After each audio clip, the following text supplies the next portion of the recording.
Pep Guardiola, the master of tiki-taka, just did something completely out of character. He went direct. But why did Pep abandon his core principles, and how did it help him overcome Chelsea at the Etihad? My name is Meron, an ex-head of player analysis at a data analytics firm, and this is a game of two halves, where we blend football data with football scouting for the ultimate breakdowns. In this episode, we'll break down how Pep broke his own rules to target Chelsea's weaknesses, how this signals a potential shift in how Man City use Haaland, and why Chelsea's attack became so ineffective as the game progressed. If you love in-depth football analysis, make sure to like and subscribe, and let's jump straight into it. Now, we all know that Pep Guardiola's core principle is to play the ball from the back through the thirds, usually with short, intricate passing, clear patterns of play, trying to outnumber the central areas, especially in midfield, and work the ball up the pitch. But he did something really different against Chelsea. And Enzo Maresca, one of Pep's disciples, also chose to do the same. And that is to avoid the short, intricate build-up from the back, and to avoid that high press from the opposition, and to go long, direct, however you want to call it, but in clear-cut situations to avoid that high press. When playing out from the back, Chelsea set up with two centre-backs, and then the three players ahead of them were Reece James, Caicedo in the middle, and Enzo Fernandez. But those players and the attackers ahead of them were in set positions, and they were there to open up different areas of the pitch, especially out wide with those direct passes out to Sancho and Madueke. Now, Chelsea and Robert Sanchez's plan when playing out from the back was to try and find the free man in midfield, but they weren't afraid to go wide. And that's what Robert Sanchez did a lot of the time with his successful passes. And if you look at the unsuccessful passes from Robert Sanchez, a lot of them are long distance into central areas, and they weren't really winning the aerial duels, or the passes were just a little bit inaccurate. But Man City were just as happy to go direct, and it happened in two clear situations. And they were when they were trying to find the wing backs runs in behind, and also to expose Chelsea's man-marking system with direct balls up to Erling Haaland. Now let's jump into the first scenario where the wing-backs are making aggressive runs in behind Chelsea's high defensive line. It happened for the first goal for Man City, which we'll jump into now. But it also happened just before that. Gvardiol had a chance. He made a run in behind Madueke. He wasn't able to finish, but it was a warning sign for Chelsea and what was to come. This time it's Gundogan dropping in between the two centre-backs to pick up the ball. And the main problem Chelsea had was the lack of pressure in and around that back line. Both Cole Palmer and Nicholas Jackson were outnumbered. The back line stayed nice and high and tried to keep that space condensed between the front line and the back line. And when the likes of Gundogan, Kovacic and Bernardo Silva had time and space to make those passes over the top, both Gvardiol and Nunes made runs in behind, especially with the likes of Madueke playing at that wing-back position, who's not used to defending in that scenario. And in this scenario, Madueke is far behind that defensive line. You know, he's not used to playing there, he's not used to holding the line, but it's still really, really poor positioning from him. Cucurella tries to jump up as Nunes makes that run in behind, but it doesn't matter because Madueke is playing them all onside, and Nunes is able to have a little shot on goal. It deflects out to Gvardiol, who's also been left by Madueke again and hasn't tracked that run, and Gvardiol taps it into an open net. And I was surprised by Nunes. He's really become accustomed to this full-back slash wing-back role. He has that running power, the ability to make runs in behind. He's very athletic. I thought he could have been using that centre midfielder position to help deal with the counter-attacks. He's still able to be, technically gifted on the ball, being able to play those intricate passes. But being used in this wing-back position, the one thing that surprised me the most was his defensive play. How he handles Sancho when he tries to link up play, make runs in behind. Defensively, he was very, very sound. And he contributed greatly to the win for Man City against Chelsea. But the second scenario was just as effective at creating goal-scoring opportunities for Man City. And it came when they were trying to play out from the back, deep in their own defensive half, under the high press, and what the aim was to draw Chelsea's press nice and close to Ederson before playing a long ball into Erling Haaland. Ederson has the ball and he's just dilly-dallying on it. He's waiting for Chelsea to go press.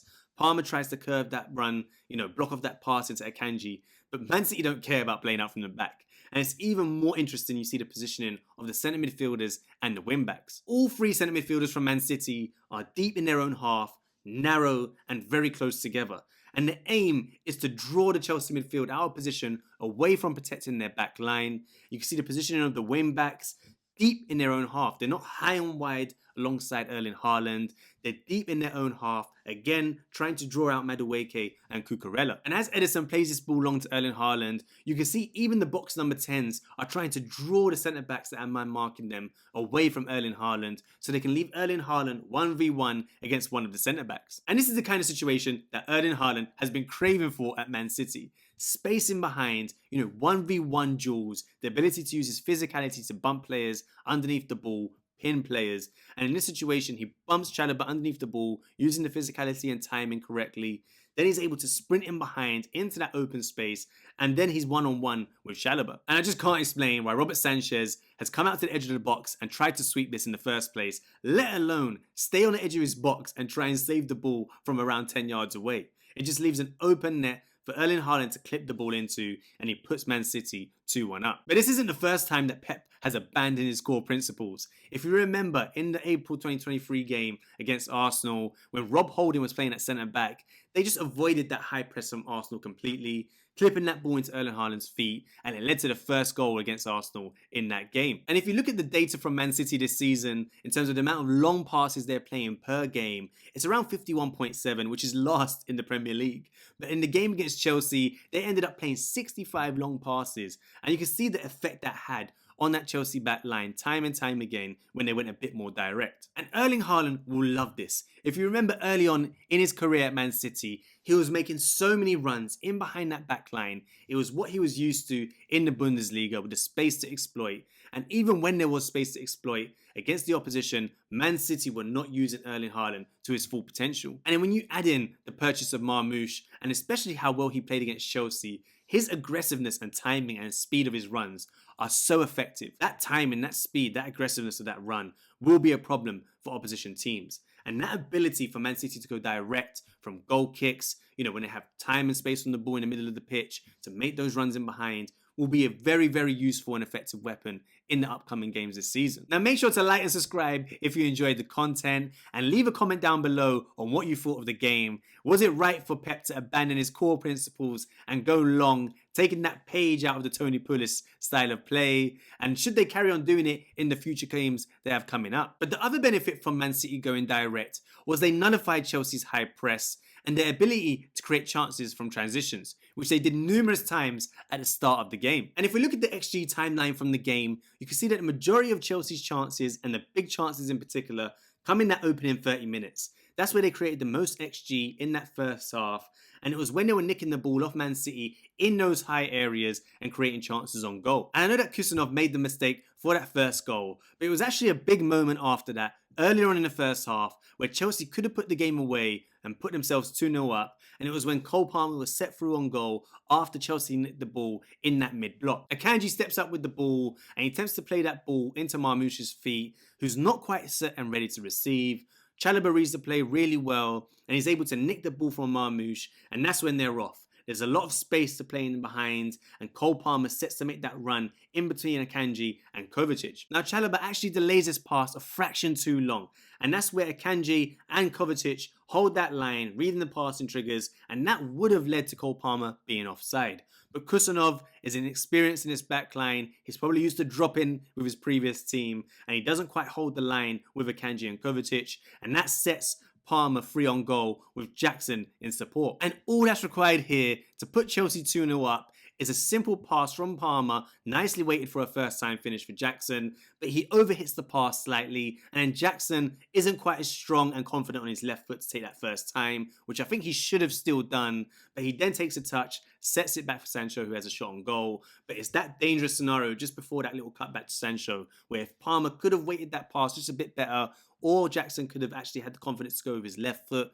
where they could have put Chelsea 2-0 up, and this could have been a totally, completely different game. But as the game wore on, Man City became a bit more savvy, a bit more streetwise. They didn't want to play those passes into the midfield zone as much, and went a bit more direct to Erling Haaland, and that nullified how Chelsea were able to create, because they were struggling to create in build-up against Man City's defensive line. And if you look at the XG map from Chelsea in terms of their chance creation in the first half compared to the second half, you can see the effect of the change in build-up strategy from Man City. In the first half, when they're trying to play those short, intricate passes from the back into the midfield zone, you can see they're creating high-value chances against that Man City team in the center of the box. But in the second half, it's low value, low XG chances. It's not that many in the box either, and it's not in the best positions in the box as well. And it's even more clear in the XG timeline from the game how well Man City nullified Chelsea's attack in the second half. In the first half, you can see numerous big chances created. Noni Madueke scoring that goal in the first couple of minutes. But in the second half, if you look from the 60th minute through to the 90th minute, Chelsea didn't even have a shot on goal on target that tested the keeper. And that's why Man City have to use this tactic as and when needed, especially in these big games coming up. Man City may have finally unlocked Erling Haaland's biggest potential strength, that ability to use his physicality in those 1v1 duels, exploit that space in behind when going direct into him, and then that finishing ability and 1v1 ability once he's there. And then the ability for Marmoush to come in and add that pace and that timing of running behind will be a big threat if Man City to continue to play direct. And then the additional benefit of being able to nullify Chelsea's high press and the ability to create chances in transition, it's a win-win for that direct style of play and the abandonment of Pep's principles. Now make sure to check out some of my other videos on Man City's struggles this season and Enzo Maresca's tactical ability in previous games. Make sure to like and subscribe if you enjoyed the content, and I'll see you on the next episode of A Game of Two Halves.